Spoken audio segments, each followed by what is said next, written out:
Durante más de 600 años, los Habsburgo gobernaron un imperio tan vasto que se extendía desde las tierras bajas de Bélgica hasta las fronteras del Imperio Otomano. Desde los bosques de Bohemia hasta las costas del mar Adriático, esta dinastía dio origen a emperadores del Sacro Imperio Romano Germánico, reyes de España y reinas de Francia. Su influencia era tan grande que, en determinado momento, una sola familia controlaba una porción de Europa mayor que cualquier otra fuerza desde la antigua Roma.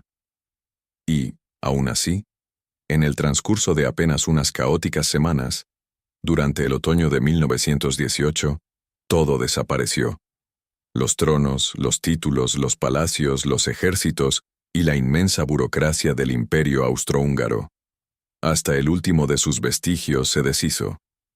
Los Habsburgo no perdieron solamente una guerra, perdieron todo su mundo. Pero hay algo que la mayoría de las personas no comprende. Los Habsburgo no desaparecieron, no cayeron en el olvido como una reliquia perdida de la Europa medieval. Lo que les ocurrió después del colapso del imperio es una historia de exilio y pobreza, de intentos desesperados por recuperar el poder y de huidas por muy poco de la muerte. También es una historia de reinvención y de influencia silenciosa, una historia que se extiende desde la isla de Madeira, azotada por los vientos, hasta las salas del Parlamento Europeo, desde los campos de exterminio de la Austria, ocupada por los nazis, hasta las alambradas de la Cortina de Hierro. Y es una historia que, de muchas maneras, continúa escribiéndose hasta nuestros días. Por lo tanto, regresemos a aquel otoño decisivo, a noviembre de 1918, cuando el último emperador Habsburgo estuvo por última vez en la capilla imperial del Palacio de Schönbrunn. El hombre arrodillado ante el altar aquella mañana de domingo era el emperador Carlos, y tenía apenas 31 años. Carlos había heredado el trono solo 2 años antes, en 1916, tras la muerte de su tío abuelo, el emperador Francisco José, un hombre que había gobernado el imperio austrohúngaro durante los casi incomprensibles 68 años. Carlos nunca había sido preparado para asumir esa función. Era sobrino nieto del emperador y una figura secundaria en la línea de sucesión. Solo se convirtió en heredero después del asesinato del archiduque Francisco Fernando en Sarajevo, en 1914, el acontecimiento que desencadenó la Primera Guerra Mundial. Carlos fue arrojado en medio de una guerra que no había iniciado y que no podía ganar. Heredó un imperio que ya se estaba desgarrando desde dentro. Cuando Carlos ascendió al trono, el imperio austrohúngaro era un mosaico formado por más de una docena de grupos étnicos: alemanes, húngaros, checos, eslovacos, polacos, croatas, serbios, rumanos, eslovenos, italianos y muchos otros. A todos estos pueblos se les habían prometido diferentes grados de autonomía, pero todos estaban cada vez más resentidos con el dominio de los Habsburgo. La guerra empeoró todavía más la situación. La escasez de alimentos, la inflación, los desastres militares en los frentes oriental e italiano y la creciente oleada de nacionalismo se unieron, formando una tormenta perfecta. Carlos realmente intentó hacer algo para cambiar la situación. Entró secretamente en contacto con las potencias aliadas por medio del hermano de su esposa, Zita, intentando negociar una paz separada para Austria-Hungría. Fue una iniciativa audaz y desesperada. Sin embargo, cuando el intento salió a la luz, Carlos fue humillado ante sus aliados alemanes, sin conseguir absolutamente nada de los británicos ni de los franceses. Carlos estaba acorralado, y el imperio se derrumbaba más rápidamente de lo que cualquiera habría podido imaginar. A finales de octubre de 1918, todo había terminado. El ejército se estaba disolviendo. Las nacionalidades que, durante siglos, habían permanecido unidas bajo el dominio de los Habsburgo, ahora declaraban su independencia, una tras otra. Checoslovaquia se proclamó república. Los eslavos del sur formaron el estado que más tarde se convertiría en Yugoslavia. Polonia se reconstruyó como nación. Hungría se separó del imperio. El 12 de noviembre de 1918, la Austria alemana también se proclamó república. El día anterior, el 11 de noviembre, mientras los cañones enmudecían en el frente occidental, Carlos firmó un documento cuidadosamente redactado. No abdicó. Carlos insistía firmemente en esa distinción, que determinaría el resto de su vida y la trayectoria de toda su familia. Lo que firmó fue una renuncia a participar en los asuntos del Estado. Se apartaba del gobierno, pero no renunciaba a sus derechos sobre el trono. Era un delicado equilibrio jurídico y simbólico, que Carlos mantenía con absoluta convicción. Sin embargo, su postura enfureció al nuevo gobierno republicano. Aquella noche, Carlos y su esposa, Zita, abandonaron el palacio de Schönbrunn por última vez. Recorrieron en silencio las oscuras y casi desiertas calles de Viena. La ciudad que había sido el corazón palpitante de un imperio de 600 años, se había convertido ahora en una tierra extranjera para sus antiguos gobernantes. Se dirigieron a Eckartsau, un pabellón imperial de caza situado en las llanuras pantanosas al este de Viena. Allí pasarían los meses siguientes en una especie de limbo, despojados del poder, pero todavía no formalmente exiliados. Las condiciones en Eckartsau eran desoladoras. El pabellón de caza era frío y estaba mal calefaccionado. La comida escaseaba. La familia imperial, que incluía a Carlos, Zita y sus hijos pequeños, se encontraba prácticamente bajo arresto domiciliario, sometida a la constante vigilancia de las autoridades republicanas locales.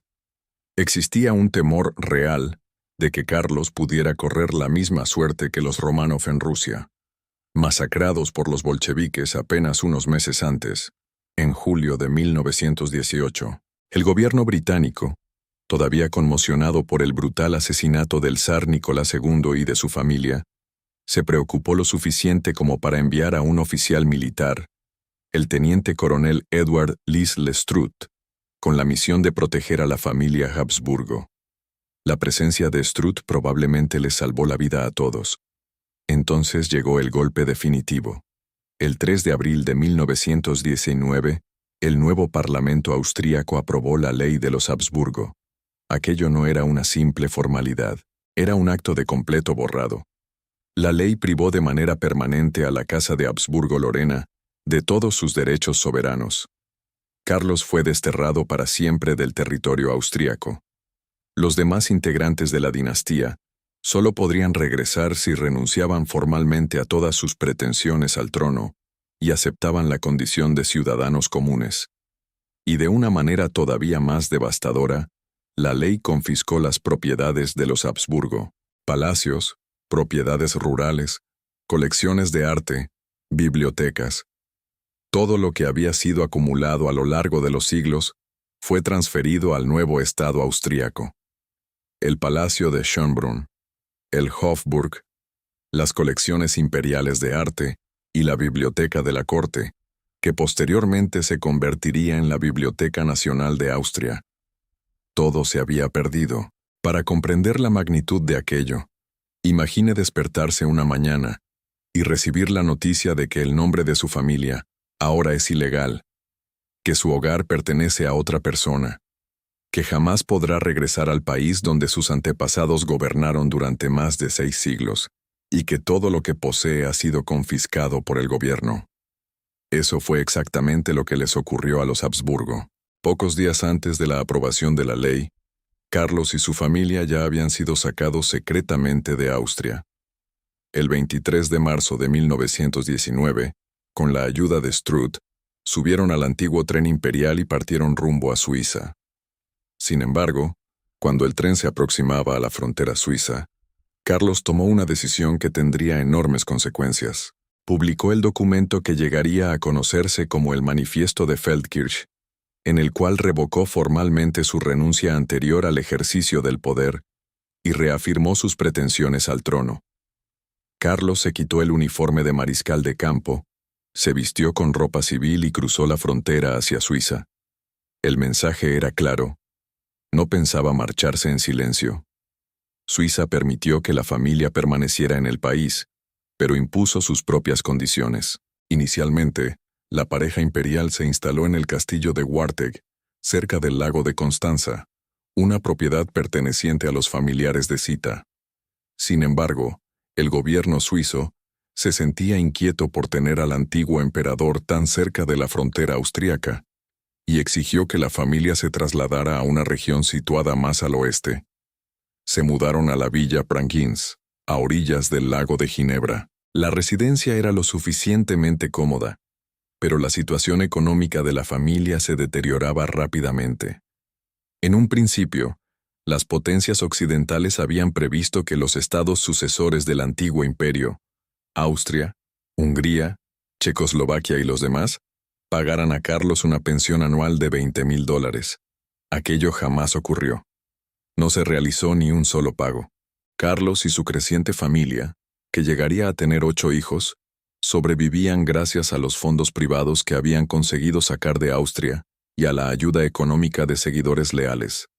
Las obras de arte y las joyas que Carlos había llevado consigo al exilio, transportadas en 8 vagones ferroviarios, fueron vendiéndose gradualmente para financiar la existencia cada vez más desesperada de la familia. Entonces, Carlos hizo algo que sellaría su destino. Decidió intentar recuperar el trono. En la primavera de 1921, Carlos realizó su primer intento de recuperar la corona húngara. A diferencia de Austria, Hungría no había abolido formalmente la monarquía. En su lugar, el almirante Miklós Horthy ejercía como regente y, en teoría, custodiaba el trono hasta el regreso del rey ausente. Carlos creía que si simplemente aparecía en Hungría, el pueblo y los militares se unirían a su causa y Horthy abandonaría el poder. Estaba equivocado. El domingo de Pascua, 26 de marzo de 1921, Carlos se presentó en la residencia de Horthy, en Budapest. Sin embargo, el regente se negó a abandonar el poder. Horthy argumentó que la situación internacional hacía imposible la restauración de la monarquía. Según él, los países vecinos, Checoslovaquia, Rumanía y Yugoslavia, que formaban la llamada Pequeña Entente, invadirían Hungría si los Habsburgo regresaban al trono. Todavía es motivo de debate histórico si Horthy realmente creía aquello, o si simplemente no estaba dispuesto a renunciar a su propio poder. De cualquier manera, el resultado fue el mismo. Carlos fue rechazado y enviado de regreso a Suiza, humillado. Pero no se dio por vencido. En octubre de 1921, lo intentó nuevamente, esta vez empleando una fuerza mucho mayor. Carlos y Zita volaron secretamente desde Suiza hasta el oeste de Hungría, donde un pequeño contingente de soldados leales se unió a su causa. A continuación, comenzaron a marchar hacia Budapest. Durante un breve y electrizante momento, pareció que la restauración podía realmente tener éxito. Sin embargo, las fuerzas de Horthy se mantuvieron firmes. Después de un breve enfrentamiento en las afueras de Budapest, las tropas de Carlos fueron derrotadas. Para evitar un mayor derramamiento de sangre, Carlos se rindió. Él y Zita fueron detenidos en la abadía de Tihany, a orillas del lago Balatón. Las potencias occidentales ya habían visto suficiente. Los 2 intentos fallidos de tomar el poder en Hungría las convencieron de que la presencia de Carlos en cualquier lugar de Europa representaba una fuerza desestabilizadora. En noviembre de 1921, Carlos y su familia fueron embarcados en el crucero británico HMS Cardiff y llevados mar adentro. Ni siquiera la tripulación conocía el destino del viaje. El capitán no recibió sus órdenes hasta que el barco hubo abandonado el puerto. Los enviaban a Madeira, una remota isla portuguesa situada en el Océano Atlántico, a más de 800 kilómetros de la costa de Portugal. En la práctica se trataba de una prisión al aire libre. Durante las primeras semanas en Madeira, la familia se alojó en el Raids Palace Hotel, en Funchal, un lujoso establecimiento cuyos gastos no podían permitirse. Muy pronto tuvieron que buscar un alojamiento más económico. Finalmente, se instalaron en una residencia llamada Quinta do Monte, la casa de verano de una familia local de banqueros que la ofreció a la pareja imperial. La vivienda se encontraba en una región montañosa y más fresca, por encima de Funchal. Aunque el lugar era muy hermoso, la residencia era húmeda y estaba mal aislada. La familia apenas tenía dinero. Las obras de arte y las joyas que Carlos había llevado consigo al exilio habían sido vendidas para financiar los 2 intentos fallidos de restauración de la monarquía en Hungría. Prácticamente no quedaba nada. Entonces, el frío y la humedad comenzaron a pasar factura. A comienzos de marzo de 1922, Carlos contrajo un resfriado que rápidamente evolucionó a bronquitis y posteriormente a una neumonía grave. Su organismo, ya debilitado por varios episodios de gripe española, no logró combatir la enfermedad.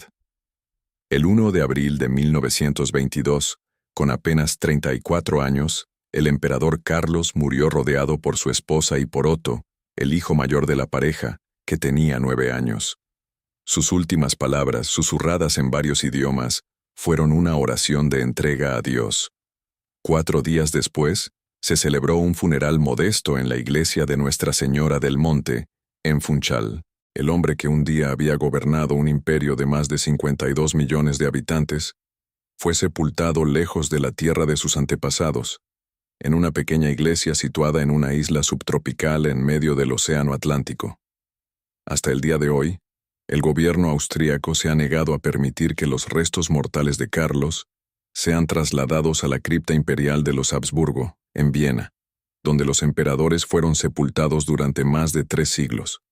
Es un último y permanente acto de exilio, pero si la historia terminara aquí, no sería más que una tragedia. Lo que hace verdaderamente extraordinaria la trayectoria de los Habsburgo después de 1918 es lo que ocurrió a continuación. La muerte de Carlos no puso fin a las ambiciones de la dinastía. En realidad, solo las hizo todavía más intensas. En el lecho de muerte de Carlos, la emperatriz Zita se inclinó sobre el joven Otto y pronunció unas palabras que resonarían durante el resto del siglo XX. Le dijo que su padre dormía ahora el sueño eterno y que, desde aquel momento, él era emperador y rey. Otto tenía apenas 9 años. Acababa de ver morir a su padre en la pobreza y el exilio, y su madre le estaba diciendo que el peso de una dinastía con 600 años de historia descansaba ahora sobre sus hombros. Era una responsabilidad extraordinaria para depositarla sobre un niño. Otto pasaría el resto de su vida, que sería extraordinariamente larga, intentando estar a la altura de aquella misión. Zita, por su parte, era una verdadera fuerza de la naturaleza. Tenía apenas 29 años cuando Carlos murió y debía criar a 8 hijos prácticamente sin dinero y sin un hogar permanente. Sin embargo, era extremadamente inteligente, profundamente religiosa y absolutamente firme en su convicción de que la reivindicación de los Habsburgo al trono era legítima y sagrada. Educó a Otto de acuerdo con el antiguo programa de formación de la corte austrohúngara, preparándolo como si algún día fuera a ocupar el trono. Zita contrató a monjes benedictinos húngaros, además de profesores austríacos, ingleses y franceses, para encargarse de su educación. Le enseñó 6 idiomas. También inculcó en él la misma disciplina férrea y la devoción católica que habían caracterizado a los emperadores Habsburgo durante siglos. Durante los difíciles años que siguieron a la muerte de Carlos, la familia se trasladó repetidamente de un país a otro. Después de Madeira, finalmente se establecieron en la localidad vasca de Lekeitio, en España, donde 40 miembros de la alta nobleza española reunieron fondos para comprar una residencia para la familia.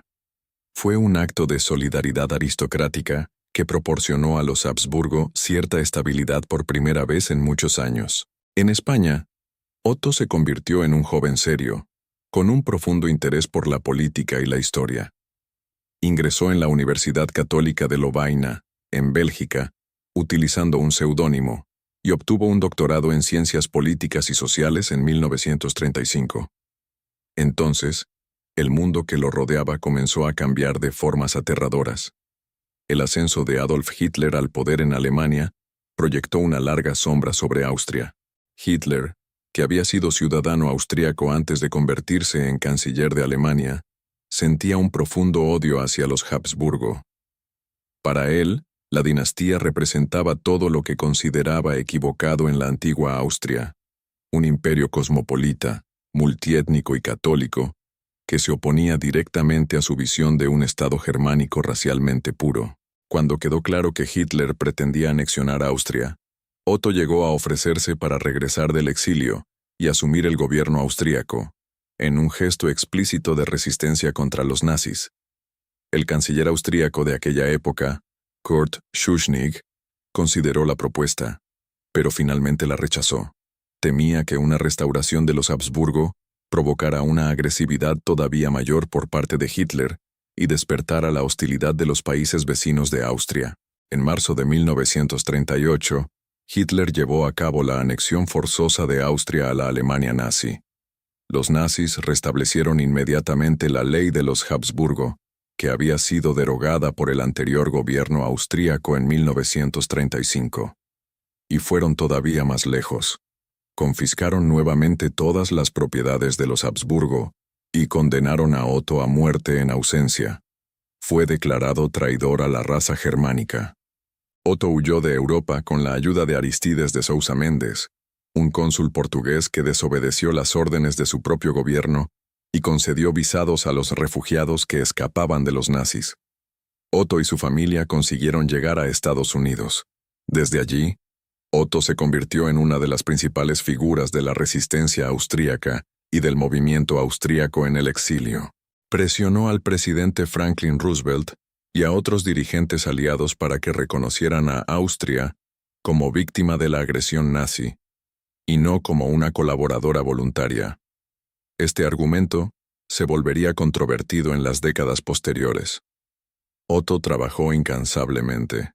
Se reunió con Winston Churchill, mantuvo correspondencia con Charles de Gaulle y utilizó todas las conexiones diplomáticas que el nombre de su familia todavía era capaz de movilizar. Mientras tanto, en Europa, otros integrantes de la familia Habsburgo que no lograron escapar quedaron atrapados en la red de persecución nazi. Las propiedades de la familia en toda Austria fueron confiscadas. Obras de arte, bibliotecas y objetos personales, todo fue arrebatado, y la persecución no se limitó a sus propiedades. Los nazis consideraban a los Habsburgo una amenaza. Cualquier integrante de la familia que se pronunciara contra el régimen corría el riesgo de ser encarcelado o de sufrir consecuencias todavía peores. La monarquía legítima que representaban los Habsburgo era incompatible con todo aquello que Hitler defendía, y él se aseguró de que la familia pagara por ello. Cuando la guerra terminó en 1945, Austria fue liberada, pero los Habsburgo no fueron recibidos de nuevo. El gobierno austríaco de la posguerra, dominado por socialistas que recordaban con amargura el antiguo orden imperial, mantuvo firmemente en vigor la ley de los Habsburgo. De hecho, el Tratado del Estado austríaco de 1955, que restauró la soberanía de Austria y puso fin a la ocupación aliada, exigía específicamente que el país mantuviera la legislación contraria a los Habsburgo. La Unión Soviética, que participó en las negociaciones, insistió especialmente en ese punto. Moscú no tenía ningún interés en permitir una restauración monárquica en Europa Central. Así, Otto se encontraba en una situación imposible. Era el jefe de una de las dinastías más antiguas y célebres de Europa, pero ni siquiera podía pisar el país que su familia había gobernado durante siglos. Durante décadas, la cuestión de permitir o no el regreso de Otto a Austria se convirtió en uno de los asuntos más divisivos de la política austríaca, en un conflicto que los historiadores denominan actualmente la crisis de los Habsburgo. En 1961, después de años de reflexión, Otto tomó una decisión de enorme importancia.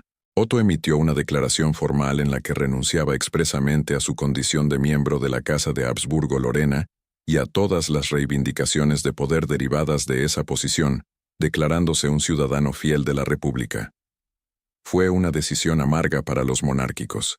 Sin embargo, Otto consideró que renunciar a sus pretensiones sobre un trono que ya no existía era un precio pequeño que debía pagar por la oportunidad de participar en la vida política de un continente que deseaba profundamente ayudar a transformar.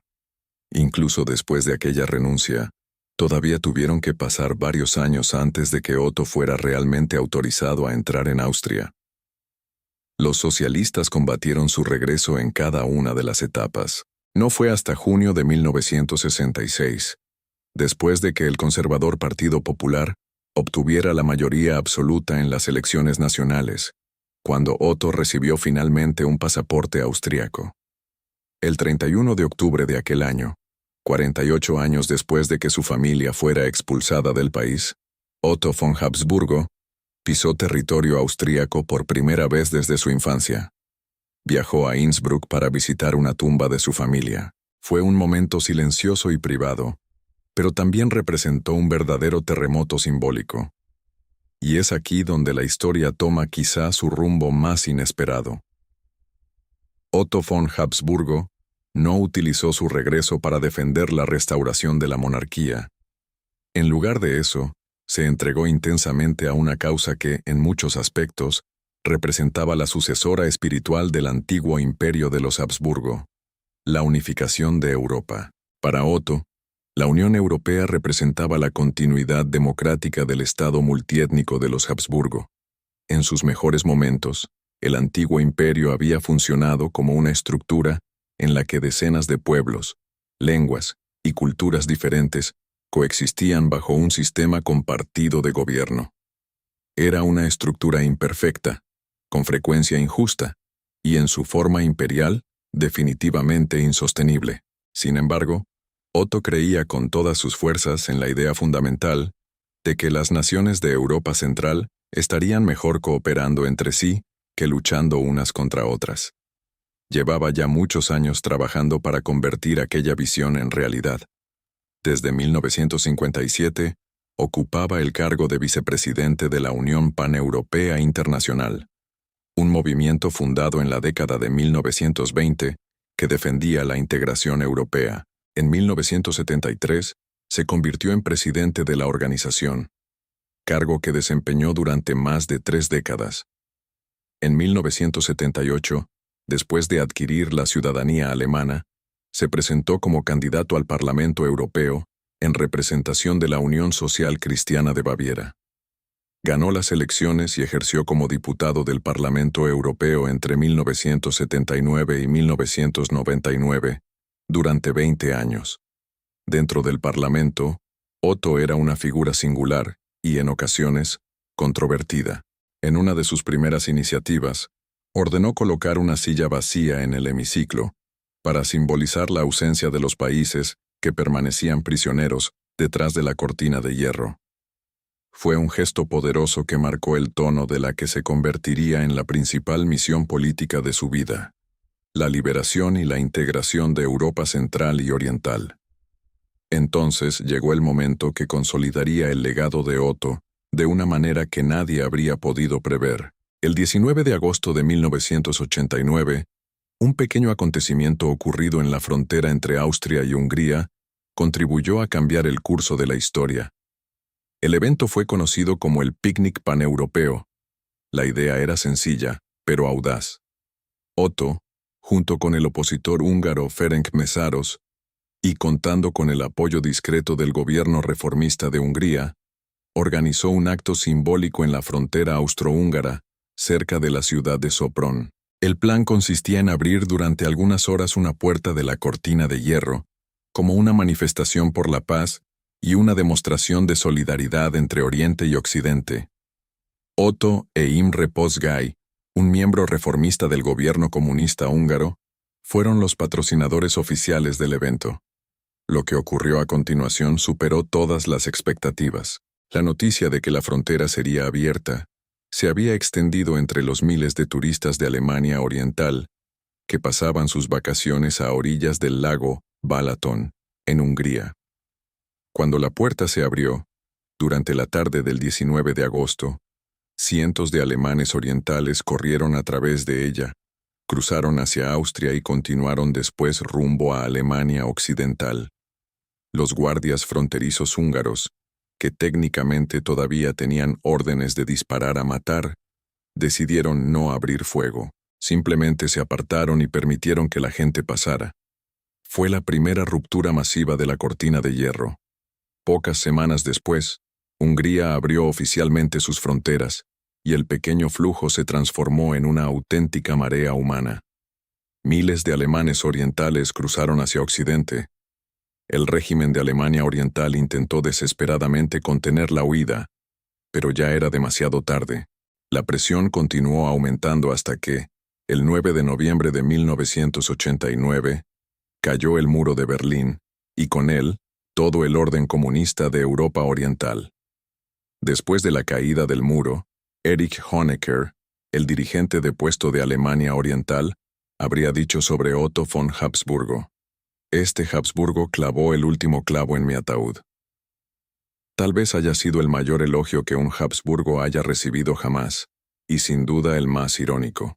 El heredero de un trono que ya no existía, había contribuido a derribar un régimen que había mantenido prisionera a la mitad de un continente. Otto continuó trabajando en el Parlamento Europeo hasta 1999. Después, siguió desempeñando diferentes funciones de asesoramiento y defensa de la integración europea hasta su muerte, ocurrida en Pöcking, Baviera, el 4 de julio de 2011. Tenía 98 años. Su funeral fue un acontecimiento que unió diferentes siglos. Su cuerpo fue sepultado en la iglesia de los Capuchinos, en Viena, dentro de la cripta imperial, donde los emperadores Habsburgo habían sido enterrados durante más de 300 años. Miles de personas se alinearon a lo largo de las calles de Viena para acompañar el cortejo. Ante las puertas de la cripta se celebró el tradicional ritual funerario de los Habsburgo, una de las ceremonias más bellas y conmovedoras de la tradición europea. El gran chambelán golpeó 3 veces las puertas de la iglesia y anunció todos los títulos de Otto, su linaje y sus honores. Desde el interior, un fraile capuchino preguntó quién solicitaba entrar. Se leyó la extensa lista de títulos, pero el fraile respondió que no conocía a aquella persona. Solo cuando Otto fue descrito sencillamente como un hombre mortal y pecador, que buscaba la misericordia de Dios, se abrieron las puertas. Era un ritual concebido para recordar incluso a los más poderosos que, al final, no son más que seres humanos. Siguiendo otra tradición de los Habsburgo, el corazón de Otto fue extraído y depositado en una urna separada, que fue sepultada en la abadía benedictina de Pannonhalma, en Hungría. Ese había sido un deseo del propio Otto, un último gesto de devoción hacia la nación húngara, que su familia había gobernado en el pasado, y que él había ayudado a liberar del comunismo. Pero Otto no fue el último capítulo de esta historia. Todo lo contrario. Cuando dejó la jefatura de la Casa de Habsburgo-Lorena, el 1 de enero de 2007, su hijo Karl ocupó su lugar. Karl von Habsburgo representa, en muchos sentidos, aquello en lo que se convierte una dinastía moderna cuando ya no posee un reino que gobernar. Nacido en 1961 en Starnberg, Baviera, Karl es nieto del último emperador, una condición que le otorga una posición singular dentro de la sociedad europea. Estudió Derecho, Filosofía y Ciencias Políticas en la Universidad de Salzburgo. Pasó un año en la Universidad Estatal de Michigan, en Estados Unidos, y cumplió el servicio militar en las Fuerzas Armadas Austríacas, donde recibió formación como paracaidista y piloto. Siguiendo los pasos de su padre, fue diputado del Parlamento Europeo entre 1996 y 1999. Sin embargo, la labor más significativa de Karl se ha desarrollado en el ámbito de la conservación cultural. Entre 2008 y 2020, presidió Blue Shield International, una organización dedicada a proteger el patrimonio cultural en zonas de conflicto y en regiones afectadas por desastres naturales. La organización es considerada el equivalente cultural de la Cruz Roja, y el liderazgo de Karl representó una continuación natural del papel que su familia había desempeñado durante siglos como mecenas y protectora de la cultura europea. En junio de 2026, Karl alcanzó otro hito al reunirse con el presidente checo Petr Pavel en el Castillo de Praga. Fue el primer encuentro oficial entre un presidente de la República Checa y un integrante de la antigua Casa de Habsburgo. Fue un momento cargado de significado histórico, una reconciliación silenciosa entre una nación y la dinastía que un día la había dominado. Karl contrajo matrimonio con Francesca Thyssen-Bornemisza, integrante de una de las familias más importantes de Europa en los ámbitos industrial y del coleccionismo de arte. Sus hijos representan la generación más reciente de los Habsburgo. El hijo mayor de la pareja, Ferdinand, ha desarrollado una carrera como piloto profesional de automovilismo, participando en pruebas de resistencia y competiciones de monoplazas por toda Europa. Es una profesión poco probable para un descendiente de un emperador, pero demuestra la extraordinaria capacidad de la familia para adaptarse y reinventarse a lo largo de los siglos. Y todavía queda la cuestión de la riqueza. Es en este punto donde la historia de los Habsburgo se vuelve especialmente turbia, porque la familia es conocida por mantener una gran discreción respecto a sus finanzas. Lo que sabemos es lo siguiente. La ley de los Habsburgo de 1919 despojó a la familia de sus propiedades oficiales, incluidos los palacios, las colecciones de arte pertenecientes al Estado y las joyas de la corona. Sin embargo, los Habsburgo conservaron sus considerables bienes privados, propiedades, inversiones y colecciones personales que pertenecían individualmente a los miembros de la familia y no al Estado. A lo largo de las décadas, las diferentes ramas de la familia han administrado estos bienes con distintos grados de éxito. Las estimaciones sobre la riqueza total de la familia Habsburgo varían enormemente. Van desde aproximadamente 15 millones de dólares atribuidos personalmente a Karl, hasta, potencialmente, miles de millones de dólares, cuando se consideran los bienes combinados de toda la familia, distribuidos por diferentes países. La familia todavía posee propiedades inmobiliarias en Austria, Hungría, la República Checa y otros territorios que en el pasado pertenecieron al Imperio de los Habsburgo. Sus integrantes mantienen participaciones en diferentes empresas e inversiones financieras. También poseen colecciones de arte de valor incalculable. Sin embargo, las cifras exactas son prácticamente imposibles de confirmar, porque los Habsburgo, al igual que muchas antiguas dinastías europeas, se han convertido en expertos en mantener sus asuntos financieros lejos de la mirada del público. Lo que no se puede negar es que la influencia de la familia va mucho más allá del dinero.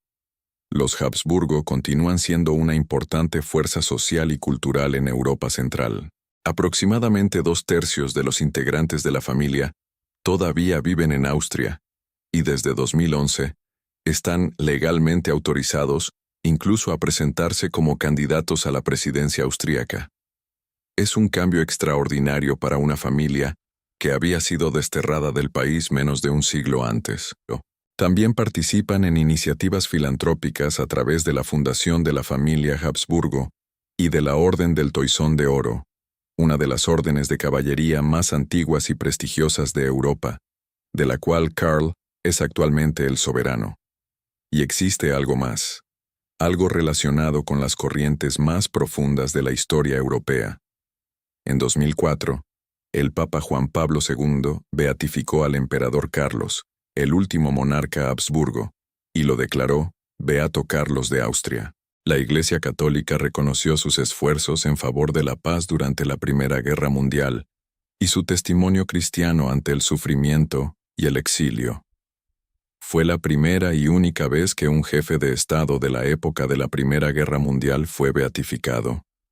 El proceso de canonización de Carlos, que podría conducir a su declaración como santo, continúa en curso. Cuando su tumba fue abierta en Madeira en 1972, 50 años después de su muerte, la comisión descubrió algo extraordinario. A pesar del clima tropical, de la ventana rota del ataúd, que había permitido la entrada de humedad, y del proceso mínimo y apresurado de embalsamamiento, el cuerpo de Carlos fue encontrado en un estado excepcional de conservación. La Iglesia tuvo cuidado de no calificar el fenómeno como un milagro. Sin embargo, los testigos presentes quedaron profundamente conmovidos. Entonces, ¿qué podemos concluir de todo esto?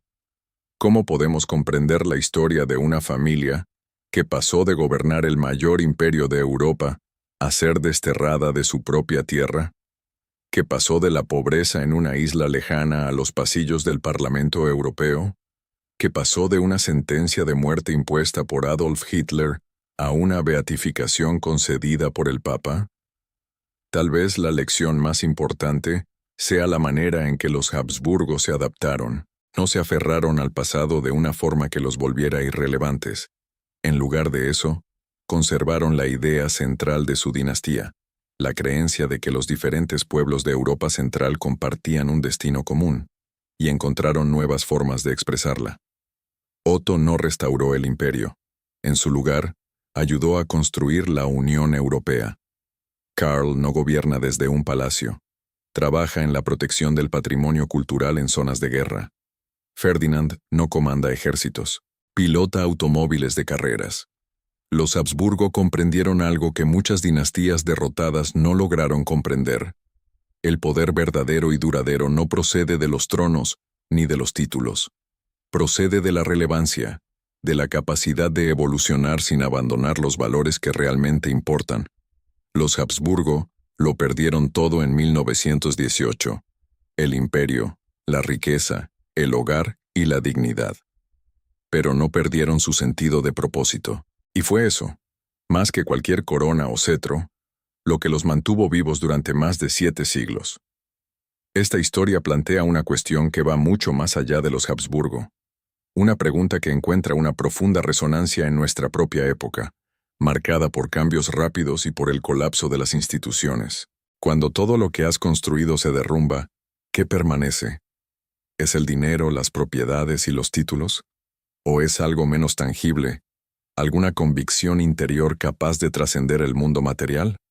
Los Habsburgo dirían que es esta última opción, y, estemos o no de acuerdo con ellos, el hecho de que todavía estén aquí, de que sigan siendo relevantes y continúen influyendo en el mundo a su manera discreta, más de un siglo después de que su imperio se convirtiera en polvo, sugiere que quizá comprendieron algo importante. Si has acompañado esta historia hasta aquí, deja un emoji de una corona en los comentarios. Y si todavía no estás suscrito al canal, dedica un momento a pulsar el botón de suscripción. Esto ayuda al canal mucho más de lo que imaginas y me permite seguir compartiendo historias como esta. Gracias por ver el vídeo. Nos vemos en el próximo.